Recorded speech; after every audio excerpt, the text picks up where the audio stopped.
To my YouTube channel. എല്ലാവരും സുഖമായിട്ടിരിക്കുന്നു വിചാരിക്കുന്നു. അപ്പോൾ ഞാൻ കരുതി ഇന്ന് എൻ്റെ ഗ്രൂം ഫോർ അക്കാഡമി വീഡിയോ ചെയ്യാമെന്ന് വിചാരിച്ചിട്ടോ. അപ്പോൾ ഞാൻ ഇന്ന് ഇത്രയും പ്രോഡക്റ്റ്സ് വെച്ചിട്ട് എൻ്റെ ഒരു മേക്കപ്പ് ട്യൂട്ടോറിയൽ നിങ്ങളെ കാണിച്ചു തരാം. പിന്നെ നിങ്ങൾ എന്ത് മേക്കപ്പ് നിങ്ങളുടെ സ്കിന്നിൽ അപ്ലൈ ചെയ്യുന്നതിന് മുന്നേയും നിങ്ങൾ നല്ലൊരു സ്കിൻ കെയർ അപ്ലൈ ചെയ്യുന്നുണ്ടെന്ന് നിങ്ങൾ ഉറപ്പ് വരുത്തുക. കാര്യം നല്ലൊരു സ്കിൻ കെയർ ഉണ്ടെങ്കിൽ നല്ലൊരു ബേസ് നമ്മൾ എപ്പോഴും ക്രിയേറ്റ് ചെയ്ത് കഴിഞ്ഞാൽ നല്ല ലുക്ക് നമുക്ക് കിട്ടും. മേക്കപ്പ് ഇടുമ്പോൾ ജസ്റ്റ് എന്താ പറയുക, ഈ വിയർക്കുമ്പോഴൊക്കെ ഇങ്ങനെ ഒലിച്ച് വരുന്നൊരു ഇത് വരും. അങ്ങനൊന്നും ഇല്ലാതെ, അല്ലെങ്കിൽ ചിലവർക്ക് ഇങ്ങനെ കട്ട കട്ട പോലെ അല്ലെങ്കിൽ ഭയങ്കര ഡ്രൈ ആയിട്ടിരിക്കുന്ന കണക്ക് ഫീൽ ചെയ്യും, ചിലവർക്ക് പൊടി പോലെ ഫീൽ ചെയ്യും. അങ്ങനൊന്നും ഉണ്ടാവാതെ നല്ല രീതിക്ക് നമ്മുടെ മുഖം സെറ്റ് ചെയ്ത് വരണമെങ്കിൽ നിങ്ങൾ നല്ലൊരു സ്കിൻ കെയർ മസ്റ്റായിട്ട് ചെയ്ത് വെക്കുക. അപ്പം ഞാൻ ഇതിൽ സ്കിൻ കെയറിൻ്റെ ഡീറ്റെയിൽ വീഡിയോ ഞാൻ ചെയ്യുന്നില്ല. ജസ്റ്റ് നിങ്ങളെ കാണിക്കുന്ന കണക്ക് ടോണർ, മോയ്സ്ചറൈസർ, സിറം ഉണ്ടെങ്കിൽ സിറം. ഞാൻ ഒരിക്കലും സിറം രാവിലെ അപ്ലൈ ചെയ്യാറില്ല. വൈകിട്ടാണ് ഇത് നൈറ്റ് കിടക്കുമ്പോഴാണ് കൂടുതലും സിറംസ് അപ്ലൈ ചെയ്യുന്നത്. നിങ്ങൾക്ക് സിറം രാവിലെ അപ്ലൈ ചെയ്യാൻ ഓക്കെ ആണെന്നുണ്ടെങ്കിൽ നിങ്ങൾക്ക് അതും ചെയ്യാം. മോയ്സ്ചറൈസർ, ടോണർ, സിറംസ് എല്ലാം വിട്ടിട്ട്, അതായത് നല്ലൊരു SPF 50++ ഉള്ള നല്ലൊരു സൺസ്ക്രീനും കൂടെ നിങ്ങൾ മസ്റ്റായിട്ട് യൂസ് ചെയ്യുക. കാരണം ഇപ്പോഴത്തെ വെയിൽ നിങ്ങൾക്കറിയാം, നമ്മുടെ കേരളത്തിൽ നല്ല വെയിലാണ്. അതുകൊണ്ട് തന്നെ നിങ്ങൾ SPF 50++ ഉള്ള നല്ലൊരു സൺസ്ക്രീൻ യൂസ് ചെയ്യുക കേട്ടോ, മസ്റ്റാണത്. അപ്പോൾ അതെല്ലാം യൂസ് ചെയ്ത് നല്ലൊരു സ്കിൻ കെയർ ബേസ് ഉണ്ടാക്കിയെടുക്കുക. അതിനുശേഷം നമുക്ക് മേക്കപ്പിലോട്ട് പോകാം. അതിന് മുന്നേ ഞാൻ ഡെയിലി വെയർ ആയതുകൊണ്ട് തന്നെ പ്രൈമർ ഒന്നും ഞാൻ വലുതായിട്ട് യൂസ് ചെയ്യുന്നില്ല. ഞാൻ പ്രൈമർ സ്കിപ്പ് ചെയ്യാൻ, ഓൾറെഡി എൻ്റെ കയ്യിലുണ്ട് പ്രൈമർ. പക്ഷേ പ്രൈമർ ഞാൻ യൂസ് ചെയ്യുന്നവർക്ക്, അതായത് ഒരുപാട് പോഴ്സൊക്കെ, എനിക്ക് വലുതായിട്ട് പോഴ്സ് ഇല്ല, അതുകൊണ്ട് തന്നെ ഞാൻ പ്രൈമർ വലുതായിട്ട് യൂസ് ചെയ്യാറുമില്ല. പോഴ്സ് കൂടുതലുള്ളവർക്ക് പ്രൈമർ വേണമെങ്കിൽ നിങ്ങൾക്ക് യൂസ് ചെയ്യാം. ആദ്യമേ ഞാൻ എൻ്റെ കൺസീലർ യൂസ് ചെയ്യുന്നുണ്ട്. നിങ്ങൾ കൺസീലർ എടുക്കുമ്പോൾ കുറച്ച് നിങ്ങളുടെ ഷെയ്ഡിനെക്കാട്ടി കുറച്ചും കൂടി ഡാർക്കർ ഷെയ്ഡ് എടുക്കാൻ നോക്കുക. ഇതെൻ്റെ കറക്റ്റ് ഷെയ്ഡാണ്, അതുകൊണ്ട് തന്നെ പിന്നെ ബ്ലെൻഡ് ചെയ്ത് വരുമ്പോഴത്തേക്ക് ഓക്കെ ആവുന്നുണ്ട്. അതുകൊണ്ട് ഞാൻ മാറ്റാനായിട്ട് നിന്നില്ല.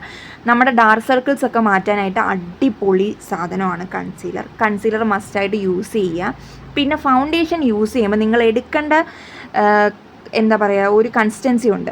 നിങ്ങൾ ഭയങ്കരമായിട്ട് വാരി പൊത്തരുത്. ഫൗണ്ടേഷൻ ഒരിക്കലും അങ്ങനെ വാരി പൊത്തിക്കഴിഞ്ഞാൽ ഭയങ്കരമായിട്ട് മേക്കപ്പ് പൊട്ടിയടിച്ച് നമുക്ക് ഫീൽ വരും. അതുകൊണ്ട് തന്നെ നിങ്ങൾ ജസ്റ്റ് ഫൗണ്ടേഷൻ, ഞാൻ ലിക്വിഡ് ഫൗണ്ടേഷനാണ് എടുത്തിരിക്കുന്നത്. ലിക്വിഡ് ആയതുകൊണ്ട് 2-3 ഡ്രോപ്സ് മാത്രം എടുത്ത് നമ്മുടെ മുഖത്ത് അപ്ലൈ ചെയ്യും. ഒരിക്കലും 4-5 ഡ്രോപ്പൊക്കെ എടുത്തിട്ട് മുഖത്ത് അപ്ലൈ ചെയ്ത് കഴിഞ്ഞാൽ ഓബിയസ്ലി കുറേ കഴിയുമ്പോഴത്തേക്കും, അതായത് നമ്മൾ ഡെയിലി വെയർ ആണ് യൂസ് ചെയ്യുന്നത്, പുറത്ത് പോയിട്ടൊക്കെ വരുമ്പോഴത്തേക്കും പറ്റി അതായത് നമ്മുടെ മുഖത്ത് ഭയങ്കര ഡ്രൈ ആയിട്ട് ഇത് വരൾച്ചയൊക്കെ വന്ന കണക്ക് നമുക്ക് ഫീൽ ചെയ്യും. അതുകൊണ്ട് ജസ്റ്റ് ഒരു 2 or 3 ഡ്രോപ്സ് മാത്രം എടുത്ത് അപ്ലൈ ചെയ്യും. ഞാൻ ചില സമയങ്ങളിൽ സൺസ്ക്രീനും കൂടെ, ഹൈഫൻ്റെ സൺസ്ക്രീനും കൂടെ യൂസ് ചെയ്യുന്നുണ്ട്. അത് യൂസ് ചെയ്യുമ്പോൾ കുറച്ച് ഹൈലൈറ്റിംഗ് ആയിട്ട് തോന്നും. അപ്പോൾ നമ്മളത് ജസ്റ്റ് ഡ്രോപ്പായിട്ട് അപ്ലൈ ചെയ്യുക. ഒരിക്കലും അത് ഡയറക്റ്റ്ലി നമ്മുടെ മുഖത്തിങ്ങനെ ഡ്രോപ്പ് ചെയ്യാതെ ജസ്റ്റ് നമ്മുടെ കയ്യിലെടുത്തിട്ടൊന്ന് ബ്ലെൻഡ് ചെയ്തതിന് ശേഷം ജസ്റ്റ് ഡാബ് ചെയ്ത് കൊടുത്തിട്ട് മാത്രം ഒന്ന് റബ്ബ് ചെയ്താൽ മതി ബ്രഷിട്ട്. അപ്പോൾ നല്ല അടിപൊളിയായിട്ട് നമ്മുടെ ഫേസ് കിട്ടും കേട്ടോ. അതിനുശേഷം നല്ലൊരു ബ്ലഷ് എടുക്കുക. ഏത് ബ്ലഷ് വേണമെങ്കിലും നിങ്ങൾക്ക് എടുക്കുക. ഇത് ഞാൻ ലിപ്പ് ആൻഡ് ചീക്കിന് യൂസ് ചെയ്യുന്നതാണ്. നമുക്ക് ബ്ലഷായിട്ട് യൂസ് ചെയ്യാൻ വേണമെങ്കിൽ ഒന്ന് ലിപ് ബാമോ അല്ലെങ്കിൽ ലിപ്സ്റ്റിക്ക് കണക്ക് വേണമെങ്കിലും നമുക്ക് യൂസ് ചെയ്യാം. നിങ്ങളുടെ ഓരോരുത്തരുടെയും കംഫർട്ട് അനുസരിച്ച് നിങ്ങൾക്ക് യൂസ് ചെയ്യാം. ഞാനിത് കണ്ണിൻ്റെ മുകളിലും അതേപോലെ നമ്മുടെ ബ്ലഷ് നമ്മുടെ ചീക്സിനകത്തൊക്കെ ഇടുന്നുണ്ട്, പിന്നെ മൂക്കിലൊക്കെ ഇടുന്നുണ്ട്. നിങ്ങൾക്ക് ബ്ലഷ് എങ്ങനെ വേണമെങ്കിലും യൂസ് ചെയ്യാം. നിങ്ങൾക്ക് മൂക്കിലിടാൻ താല്പര്യമില്ല എന്നുണ്ടെങ്കിൽ നിങ്ങൾക്ക് ചീക്സിൽ മാത്രം ഇട്ടിട്ട് നിങ്ങൾക്ക് പോവാം. എങ്ങനെ വേണമെങ്കിലും നിങ്ങൾക്ക് ചെയ്യാം. അതിനുശേഷം എനിക്ക് കൈ കൊണ്ട് ചെയ്യുന്ന ഒരു ശീലമുണ്ട്, എങ്കിൽ മാത്രമേ എനിക്കൊന്ന് തൃപ്തിയാവുള്ളൂ. നിങ്ങൾക്ക് വേണമെങ്കിൽ മാത്രം അത് ചെയ്താൽ മതി. അതെൻ്റെ ഡെയിലി ആയിട്ട് ഞാൻ ചെയ്ത് വരുന്നത് കൊണ്ട് കറക്റ്റ് സമയമാകുമ്പോൾ അങ്ങനെ ചെയ്യും ഞാൻ. അതിനുശേഷം നമുക്ക് ഐലൈനർ എടുക്കാം. ഞാൻ ഡാസിലറിൻ്റെ ഐലൈനറാണ് പണ്ടും, പിന്നെ ഞാൻ ഇൻസൈറ്റിൻ്റെ ഐലൈനർ ഞാൻ ഇട്ടിട്ടുണ്ട്. പക്ഷേ എനിക്കത് കുറേ നേരം നിൽക്കുമ്പോൾ ഭയങ്കര ഒട്ടിപ്പിടിക്കുന്ന എനിക്ക് ഫീൽ ചെയ്തിട്ടുണ്ട് കേസ്. കാര്യം വാട്ടർ പ്രൂഫാണ് ഓൾറെഡി, പക്ഷേ നമ്മൾ ഒരു രാവിലെ ഇട്ടിട്ട് ഒരു ഉച്ചയൊക്കെ ആകുമ്പോഴത്തേക്കും നമ്മുടെ മുകളിൽ ഇങ്ങനെ ഒട്ടുന്ന പോലൊരു ഫീൽ വരും. അതുകൊണ്ട് തന്നെ ഡാസിലറിൻ്റെ നോർമൽ ഫൗണ്ടേഷനാണ് ഇപ്പോൾ യൂസ് ചെയ്യുന്നത്. അടിപൊളിയാണ് കേട്ടോ. പിന്നെ ഞാൻ 2 ലിപ്സ്റ്റിക്ക് യൂസ് ചെയ്യുന്നുണ്ട്. ഇതെൻ്റെ ഒരു ബ്ലൂ ഹെവൻ്റെ ലിപ്സ്റ്റിക്കാണ്. ഞാൻ നേരത്തെ ലിപ് ബാം ഇട്ടിട്ടുണ്ടായിരുന്നു ഗൈസ്, അത് ഞാൻ പറയാൻ വിട്ടുപോയതാണ്. ഹിമാലയയുടെ ലിപ് ബാം ഇട്ടിട്ടുണ്ടായിരുന്നു. ആ ജസ്റ്റ് തുടച്ച് കളഞ്ഞതിന് ശേഷം അല്ലെങ്കിൽ അതിൻ്റെ മുകളിലോ നിങ്ങൾക്ക് ഇടാം. നല്ലൊരു ലിപ്സ്റ്റിക്ക് ഇടുക. ഇപ്പം ഞാൻ എടുത്ത ബ്ലൂ ഹെവൻ്റെ ലിപ്സ്റ്റിക്ക് എനിക്ക് ചെറുതായിട്ടൊന്ന് പണി കിട്ടിയ ലിപ്സ്റ്റിക്കാണ്. അതുകൊണ്ടാണ് ഞാൻ അത് ലൈൻ ചെയ്യുന്നത്. അത് ഡാർക്കർ കളറായിപ്പോൾ ഞാൻ മേടിച്ചത്. അതുകൊണ്ട് ഡാർക്കർ കളർ ഞാൻ ജസ്റ്റ് ലൈൻ ചെയ്തു. എൻ്റെ ലിപ്പ് ലൈനർ ഇല്ല, അതുകൊണ്ട് ഇത് വെച്ച് ഞാൻ ലൈൻ ചെയ്യുന്നു. എന്നിട്ട് അതിൻ്റെ അകത്ത് NYBയുടെ ലിപ്സ്റ്റിക്കാണ് ഞാൻ ഇടുന്നത്. അടിപൊളി ലിപ്സ്റ്റിക്കാണ്, കുറേ നേരം ലോങ് ലാസ്റ്റിംഗ് ആണ് കേട്ടോ.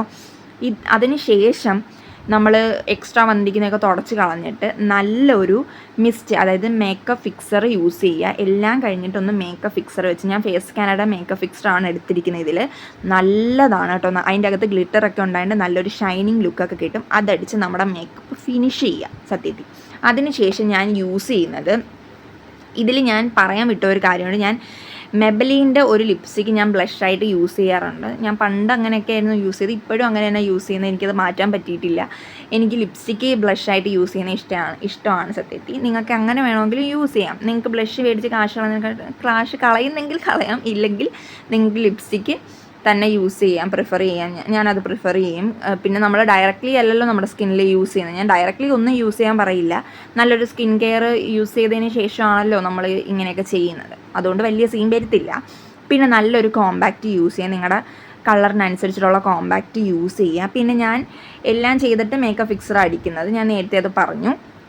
അതിനുശേഷം ബെല്ല വിറ്റയുടെ ഒരു സ്പ്രേൻ്റെ പുണ്യ അടിപൊളി സ്മെല്ലാണ് കേട്ടോ. ഐ തിങ്ക് അതിന് അറൗണ്ട് ഒരു 699 700 അത്രയും റേഞ്ചേ വരുള്ളൂ. പക്ഷേ അടിപൊളി സാധനമാണ്, നൈസ് സാധനം. നമ്മൾ ഈ ചെറിയ അതിൻ്റെയൊക്കെ മിനി വേർഷൻസ് കിട്ടും, അതൊരു 200 150 ആ ഒരു റേഞ്ചിൽ കിട്ടും. ഞാൻ അതിൻ്റെ വലിയ ബോട്ടിലാണ് എടുത്തിട്ടുള്ളത്. ഈ മിനി മേടിക്കുന്നതിനെക്കാട്ടി നമ്മളൊരു 3-4 മാസം, അത് എത്ര നാൾ നിൽക്കും, 1 മാസം നിൽക്കത്തില്ല. അപ്പം ഒരു 5-6 എണ്ണം മേടിക്കുന്നതിനെക്കാട്ടി നല്ലത് ഒറ്റയടിക്ക് നമ്മൾ നല്ലൊരു പെർഫ്യൂം മേടിക്കുന്നത്. അതൊരു 699, ഇതാണ് ആ പെർഫ്യൂം. 699 അല്ലെങ്കിൽ 700 ആ ഒരു റേഞ്ചിൽ നല്ല രീതിക്ക് കിട്ടും കേട്ടോ. ഇത് വുമൻസിൻ്റെ തന്നെയാണ്. അപ്പോൾ ഈ വീഡിയോ വൈൻഡ് അപ്പ് ചെയ്യണം. എല്ലാവരും സബ്സ്ക്രൈബ് ചെയ്യുക, കമൻറ്റ് ചെയ്യുക. നിങ്ങളുടെ എല്ലാവരുടെയും സപ്പോർട്ട് എനിക്ക് വേണം. Okay guys, bye bye, love you.